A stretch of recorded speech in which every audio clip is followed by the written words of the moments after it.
Okay, you are here with Chelsea. I am your local BCBA and your local parent. I am a mother of two and a behaviorist of over 20 years. I want to talk to you about the first thing and the best thing that you are going to be able to have as a tool in your pocket to get your kid to do anything that you know they're able to do. So if it's a task, a hard task, a non-preferred task, or a behavior that you want them to engage in, do this, use this, and you are going to have mountains of success compared to usual. What is this thing? This thing is reinforcement. So first I want to talk to you about what is reinforcement. You know, that's definitely a behaviors term. We use it all the time. Surprisingly, it still isn't recognized by Microsoft for reinforcer. But anyways, for Microsoft and for you, this is what it means. It means motivator, right? Motivator, reward, encouragement, inspiration, enough to do that behavior, that task you want your kid to do. So, what you want to do is you want to have that motivator, have that reinforcement available and aware before you ask your kid to do the thing you want them to do. So let me give you a real life analogy. You're familiar with the workforce and how that works, right? Let's imagine that you're looking for a job. And as you're looking for a job, what is the first thing you notice as you're looking up those ads, or you're, back in the day looking through the newspaper, or nowadays you're looking online? The first thing you're going to go to, of course, it is, whatever subject. Let's say you're looking to be a behavior therapist. You're going to first look, what is the compensation? What are the benefits, right? And then you figure out, okay, what do I need to do, right? So that is the same concept with your kids. Now that we understand that reinforcement is just the motivation, why should your kid want to do whatever this behavior is or whatever this task is, right? Why do they even want to do it? Same thing with the job analogy. Why do I even want to do it? Of course, you want to change people's lives. We're going to being a behaviorist or a nurse or a doctor or a janitor or an artist, right? Why do you want to do it? Of course, there's something inside of you that gets intrinsically motivated or gets reinforced inside of you. But externally, you're looking at, what am I going to get out of working for this company compared to that company compared to this? And that is just a natural, very living being effective way of judging, should I do this or should I not do this? Should I engage in this behavior? Should I not engage in this behavior? Right?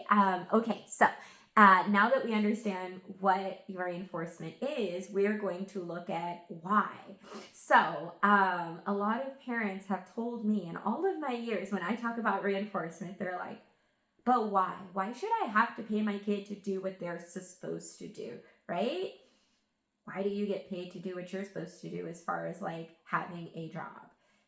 Let's just say you're a nurse or even you're a behaviorist, right? Why do you get paid for that? You're helping people, you're making the world go round, you're helping your community. Why do you need to be paid for that, right? Same concept to your kid. I know that you might think, parent, as a child is a member of this household, they should do chores, they should contribute, they should put their plate in the sink. But from the child's perspective, I put my plate in the sink, I don't put it in the sink. What's the difference? Guess what? When I wake up in the morning, it's gone. The house is tidy and clean, or the house is a mess and I don't care, right? So our kids, social minded, are in a very different place than we are. So we have to start out by motivating them to do the right thing. Now, guess what happens? Let's just remember, a job that you had that maybe you started out and you weren't really like super in love with it, but you needed a job. And maybe somehow over time, it started to be like, hey, even though I'm not paid for doing these extra hours or doing this work at home, let's say maybe you're a teacher, even though I'm not paid for doing this extra research or finding these extra activities or making it fun or creative, spending my extra time and effort, I'm still going to do that because now it's something on the inside of you that is reinforced or motivated or inspired to continue to do this job. But it started out as, what am I going to get paid? What are the benefits, right? What's the vacation time? Whatever. So what I'm saying to you, parent, is your kid is not going to always be on a track of having to have this external reinforcement or motivator, but they are going to properly start there. And right now, if your kid is not doing something you told them to do, and you want them to do it, guess what? They are not sufficiently reinforced or motivated to do it. All I want to do is give you the tool of how to sufficiently motivate them to want to do what you want them to do. Okay, so now that we all understand and we agree that reinforcement, rewarding and motivating and encouraging and inspiring your child to do the right thing is a good thing, right? We all agree on that. Now let's figure out how do we do that? You know, how do we do that? Do we pay our kids in dollars and cents? Put your plate in the sink and I will give you $1.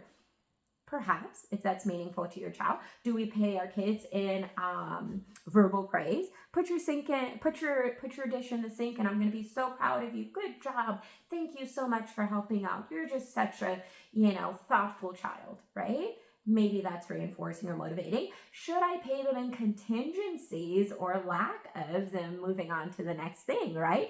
Put your plate in the sink or else you're not going to get, dessert. Or better, more positive approach, first put your plate in the sink and then we get to have dessert, right? So how do you figure out what is going to be motivating or reinforcing to your child, and when do you offer that? Like when do you offer this motivation reinforcement thing? Is it like a job ad at the beginning? It's stated, is it in between? Is it after? We will get to that.